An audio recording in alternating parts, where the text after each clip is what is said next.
Platoon magnetize.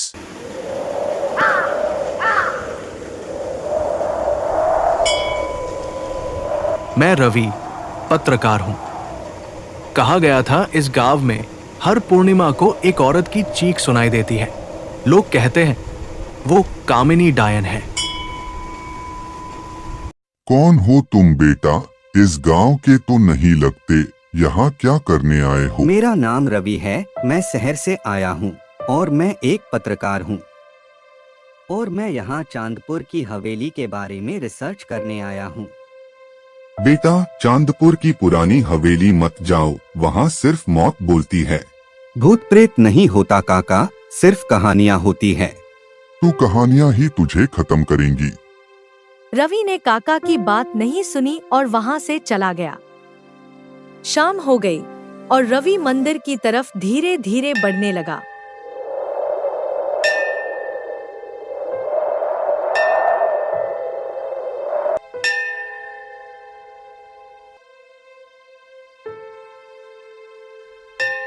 जैसे ही रवि मंदिर पहुंचा, वहां एक गांव की लड़की मिली जिसका नाम सरला था।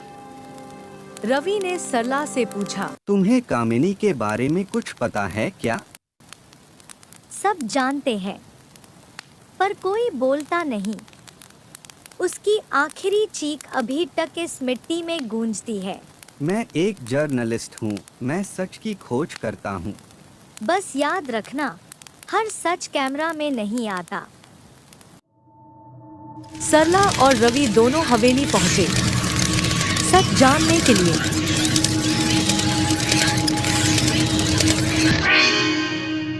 और फिर वो दोनों हवेली के अंदर गए।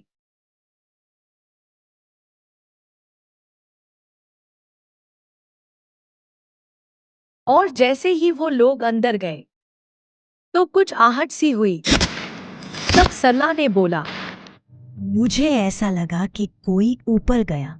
तुम्हारा वहम है, कोई नहीं गया। चलो ऊपर देखते हैं।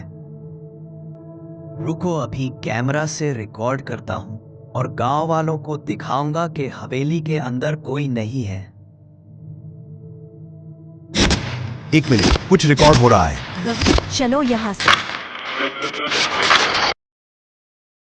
सच को छुपाया गया था, मुझे जला दिया गया। कौन है वहां? कौन है? सामने आओ।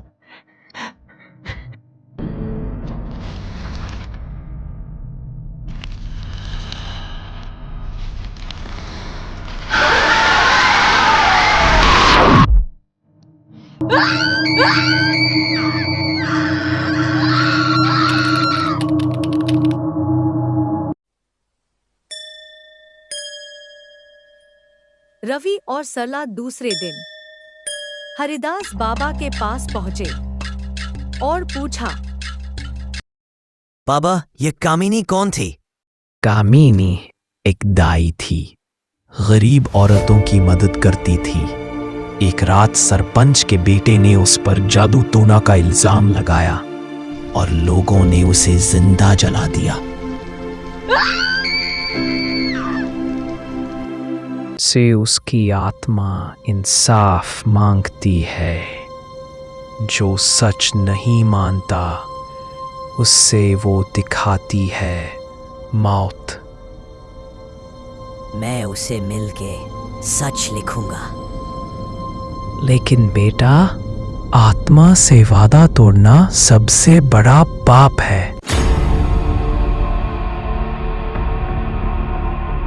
रवि और सरला फिर से हवेली पहुंचे कामिनी से बात करने। कामिनी, मैं सच दुनिया को दिखाने आया हूं।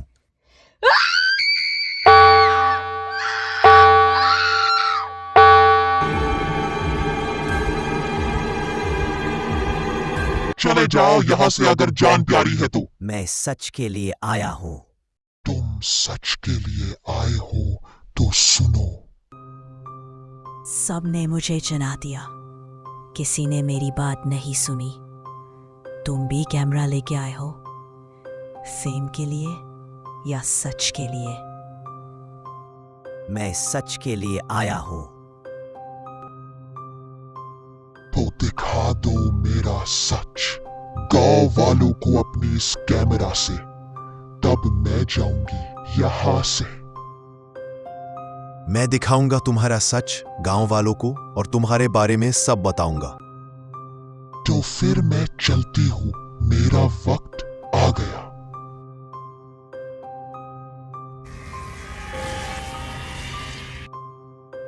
दूसरे दिन रवि और सरला ने पूरे गांव वालों को सच बताया और पूरे गांव वाले अपने इस हरकत पर शर्मिंदा हुए। फिर वहां कामिनी का भूत आ गया और गांव वाले डर गए। फिर कामिनी ने बोला, डरो मत, मैं तुम लोगों को नुकसान नहीं पहुंचाऊंगी। फिर गांव वालों ने कामिनी से माफी मांगी। हमें माफ कर दो कामिनी, हम तुम्हारे गुनाहगार हैं, माफ कर दो हमें। ये बात सुनकर कामिनी की आंखों में आंसू आ गया और वो अपने असली रूप में आ गई और बोली, शुक्रिया रवि, तुमने गांव वालों को मेरा सच बताया। अब मैं चैन से दुनिया से जा सकती हूँ।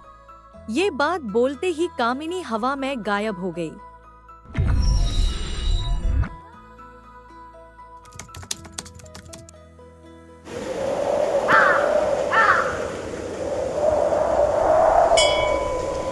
गांव में भूत कम होते हैं और पाप ज्यादा, और जब इंसाफ मिलता है तब हर आत्मा को शांति मिलती है।